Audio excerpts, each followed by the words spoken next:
સુરતના પાંડેસરામાં અસામાજિક તત્વોનો આતંક, જાહેરમાં ચપ્પુ બતાવી યુવકને માર માર્યો. ડાયમંડ સિટીમાં કાયદો વ્યવસ્થાની સ્થિતિ કથળી હોય તેમ લાગી રહ્યું છે. ખાસ કરીને તહેવારોના દિવસોમાં અસામાજિક તત્વો બેફામ બન્યા છે. શાંતાનગરમાં કેટલાક અસામાજિક તત્વોએ એક યુવકને જાહેરમાં ચપ્પુ બતાવી ધમકાવી તેને માર માર્યો. સીસીટીવીમાં સ્પષ્ટ જોઈ શકાય છે કે ધોળા દિવસે ભરચક વિસ્તારમાં અસામાજિક તત્વો હાથમાં ધારદાર ચપ્પુ લઈને ફરે છે.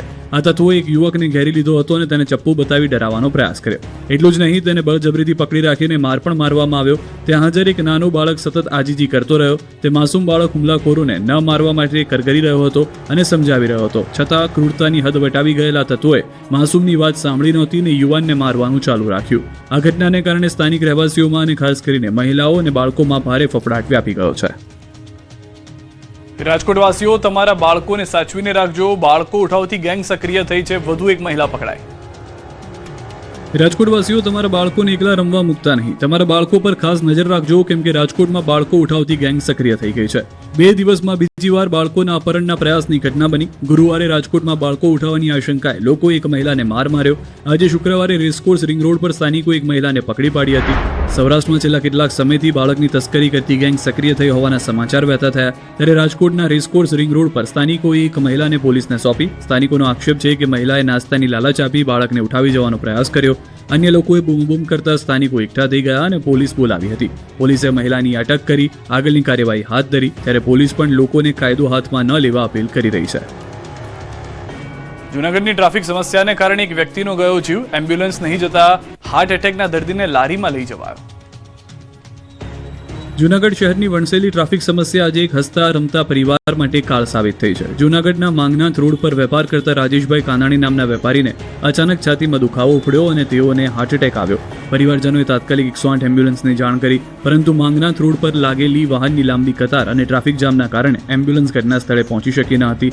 દર્દીની હાલત નાજુક બનતી જોઈ આસપાસના લોકો અને પરિવારજનોએ એમ્બ્યુલન્સની રાહ જોવાને બદલે રાજેશભાઈને એક રેકડીમાં સુડાવી પંચ હાટડી ચોક સુધી પહોંચાડ્યા હતા. ત્યાંથી તેઓને 108 એમ્બ્યુલન્સ મારફતે સિવિલ હોસ્પિટલ ખસેડવામાં આવ્યા હતા, પરંતુ કિંમતી સમય ટ્રાફિકમાં વેડફાઈ ગયો હોવાથી સારવાર દરમિયાન તેમનું કરુણ મૃત્યુ નીપજ્યું હતું. અંબાજીમાં પૂજા વિધિ, હોમ હવન અને યજ્ઞ માટે પૂજારીની નિમણૂકને લઈને વિરોધ. અંબાજી મંદિરમાં પૂજા વિધિ, હોમ હવન અને યજ્ઞ માટે ટેન્ડર પદ્ધતિથી પૂજારીની નિમણૂક કરવાની પ્રક્રિયા સામે વિરોધ જોવા મળી રહ્યો છે. જેના પગલે અંબાજી વિપ્ર મંડળના ભૂદેવોએ કલેક્ટરને આવેદનપત્ર આપ્યું. જોકે આ મુદ્દે પહેલા પણ વિરોધ કરાઈ ચૂક્યો છે અને કલેક્ટરે આ માટે ટેન્ડર પ્રક્રિયા રદ કરવાની ખાતરી પણ આપી હતી. પરંતુ ફરીથી ટેન્ડર બહાર પાડતા વિરોધનો મતપૂડો છંછેડાયો અને ભૂદેવો ચીમકી ઉચ્ચારી રહ્યા છે કે જો તેમની માંગણીઓ પર ધ્યાન નહીં અપાય તો સમગ્ર રાજ્યભરમાં સર્વ સમાજ સાથે મળી આવેદનપત્ર આપશે તેમજ આંદોલન કરાશે. સરકાર આ નિર્ણયને પાછો ખેંચે તેવી માંગ સાથે વિરોધ કરાઈ રહ્યો છે. પાટણમાં વિધવાઓ સાથે ક્રૂર મજાક, સિલાઈ મશીન નહીં આપતા મહિલાઓએ મચાવ્યો હોબાળો. જરા વિચારો, તમને સિલાઈ મશીન આપવાના નામે બોલાવવામાં આવે અને તમને મશીન જ ન આપવામાં આવે તો તમને કેવું લાગશે? બસ આવું જ કંઈક બન્યું છે પાટણ જિલ્લામાં. સમાજ કલ્યાણ હેઠળ સામાજિક ન્યાય સમિતિ દ્વારા સિલાઈ મશીન વિતરણનો કાર્યક્રમ યોજાયો. નેતાઓએ ફોટા પડાવ્યા, પણ જ્યારે મશીન આપવાનો વારો આવ્યો ત્યારે ડીડીઓએ વિતરણ અટકાવી દીધું, જેથી લાભાર્થી મહિલાઓમાં ભારોભાર રોષ વ્યાપી ગયો. મહિલાઓ વહેલી સવારથી આવીને કલાકો સુધી બેઠા રહ્યા અને બાદમાં અચાનક મશીનો આપવાની મનાઈ કરી દીધી. આ અંગે જાણ થતા ધારાસભ્ય કિરીટ પટેલ આવી પહોંચ્યા અને તેમણે સીધો આક્ષેપ કર્યો કે અધિકારીઓની જો હુકુમીને કારણે ગરીબ બહેનો સાથે અન્યાય થયો છે. જો કે આ મામલે ડીડીઓનું કહેવું છે કે લાભાર્થીઓની પસંદગીમાં કેટલીક વહીવટી ક્ષતિઓ રહી ગઈ. નિયમોનું સંપૂર્ણ પાલન થાય અને સાચા હકદારને લાભ મળે તે માટે હાલ પૂરતું વિતરણ સ્થગિત કર્યું છે. પ્રક્રિયા પૂર્ણ થતાં જ તમામને મશીનો આપી દેવાશે. સિલાઈ મશીન વિતરણ ન થતાં લાભાર્થીઓમાં ભારે આક્રોશ જોવા મળ્યો હતો. વડોદરામાં ઘર સામે શ્વાનને ટોયલેટ કરાવવાની ના પાડતા યુવકે મહિલાના માથામાં બેટ ફટકાર્યું. વડોદરા શહેરના માંજલપુર વિસ્તારની સોસાયટીમાં પડોશીઓ વચ્ચે શ્વાન રાખવા જેવી સામાન્ય બાબતે જંગ થયો. વિવાદે હિંસક રૂપ ધારણ કરી લીધું. માંજલપુરની સોસાયટીમાં રહેતો યુવક પોતાના પાલતુ શ્વાનને પડોશીના ઘર સામે ઊભા રાખીને ટોયલેટ કરાવતો. આ બાબતે પડોશી મહિલાએ વાંધો ઉઠાવ્યો અને યુવકને સમજાવવાનો પ્રયાસ કર્યો કે શ્વાનને અન્યના ઘર પાસે ગંદકી ન કરાવી જોઈએ. મહિલાની આ સમજાવટથી ઉશ્કેરાયેલા શ્વાન માલિક યુવકે ઉશ્કેરાઈને મહિલા પર હુમલો કર્યો. યુવકે ક્રિકેટ બેટ વડે મહિલાના માથાના ભાગે જોરદાર ફટકો મારતા તેને ગંભીર ઇજાઓ પહોંચી. મામલો બીચકતા માંજલપુર પોલીસ ઘટના સ્થળે પહોંચી ગઈ હતી. ફરી એકવાર સ્વામિનારાયણના સંત કૌશલેન્દ્ર પ્રસાદે કર્યો બફાટ. કહ્યું બદનામ થયા તો શું થયું, નામ તો થયું ને.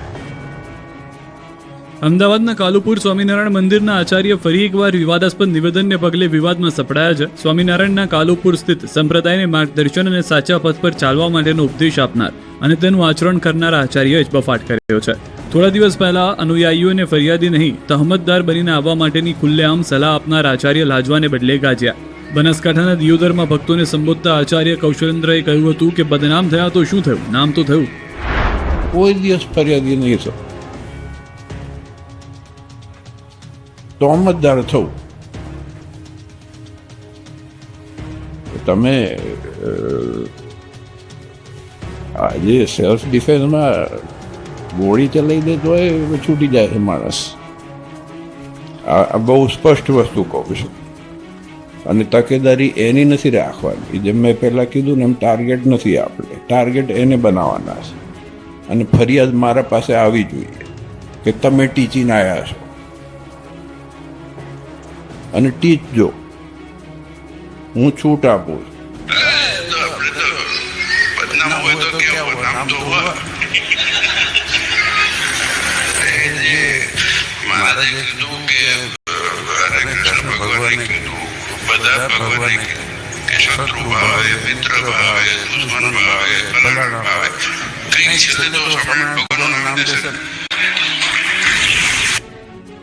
બરોડા ડેરીમાં મોડા પક્ષ તરફથી મેન્ડેટ અપાયા.